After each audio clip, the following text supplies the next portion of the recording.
sosialisasi pentingnya bisnis yang sehat dan tantangan bisnis di masa yang akan datang. Assalamualaikum warahmatullahi wabarakatuh. Santi, NPM 204040+41 jurusan manajemen.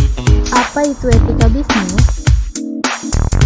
Etika bisnis adalah cara menjalankan bisnis yang meliputi segala aspek terkait dengan individu, masyarakat, dan perusahaan.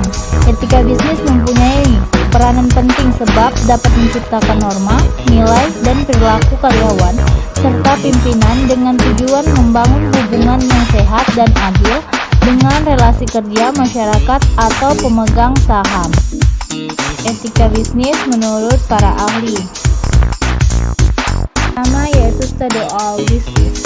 Etika bisnis adalah standar etis yang berhubungan dengan tujuan serta cara menciptakan keputusan bisnis. Yang kedua yaitu Hill and Jones. Etika bisnis adalah suatu ajaran yang membedakan sesuatu yang benar dan salah. Hal tersebut bisa memberikan pembekalan terhadap setiap pemimpin, institusi, atau perusahaan saat mempertimbangkan pengambilan keputusan strategis terkait masalah moral yang rumit atau kompleks. Ketiga yaitu Plus Case. Etika bisnis adalah studi khusus perihal moral yang salah maupun benar. Studi tersebut memiliki konsentrasi terhadap bagaimana standar moral seharusnya diterapkan pada kebijakan, institusi maupun perilaku bisnis. Selanjutnya kita bahas prinsip dalam etika bisnis.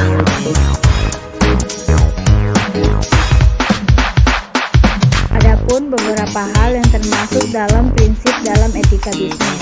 Yang pertama yaitu saling percaya antara satu sama lain. Yang kedua yaitu sikap tanggung jawab. Yang ketiga yaitu menghargai lingkungan. Manfaat menerapkan etika bisnis. Menerapkan etika dalam bisnis ternyata juga mampu memberikan beragam manfaat terhadap perusahaan atau unit usaha. Beberapa manfaat yang bisa didapatkan saat menerapkan etika bisnis meliputi: yang pertama yaitu manajemen yang lebih efektif, yang kedua yaitu kepatuhan, yang ketiga yaitu meningkatkan reputasi. Undang-Undang Republik Indonesia Nomor 5 Tahun 1999 tentang larangan praktik monopoli dan persaingan usaha tidak sehat. Pasal 4 yang pertama, pelaku yang dilarang membuat perjanjian dengan pelaku usaha lain untuk melakukan kontrol produksi. Yang kedua, pelaku usaha patut diperhitungkan atau dianggap secara bersama-sama melakukan pengusahaan produksi. Dalam pasal 17 yang pertama, pelaku yang dilarang melakukan kontrol atas produksi dan pemasaran barang. Yang kedua, pelaku usaha patut dipertimbangkan untuk melakukan pengusahaan atas produksi dan pemasaran barang.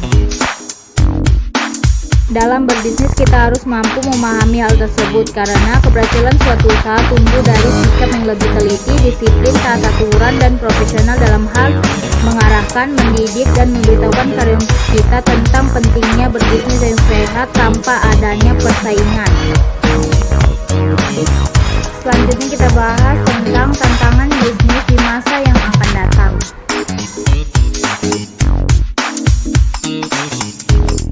Dalam setiap usaha, kita pasti akan menghadapi tantangan bisnis. Saat menghadapi tantangan bisnis tersebut, kita dapat lebih profesional dalam menangani tantangan tersebut. Adapun tantangan bisnis sebagai berikut. Sekian dari saya. Wabillahi taufiq wal hidayah. Wassalamualaikum warahmatullahi wabarakatuh.